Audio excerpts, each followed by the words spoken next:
chapter 1. A revelation by Jesus Christ, which God gave him, to show his slaves the things that must shortly take place. And he sent forth his angel, and presented it in signs through him to his slave John, who bore witness to the word God gave, and to the witness Jesus Christ gave, even to all the things he saw. Happy is he who reads aloud, and those who hear the words of this prophecy, and who observe the things written in it, for the appointed time is near. John,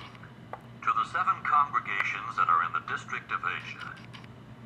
may you have undeserved kindness and peace from the one who is, and who was, and who is coming,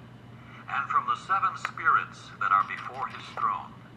and from Jesus Christ, the faithful witness, the firstborn from the dead,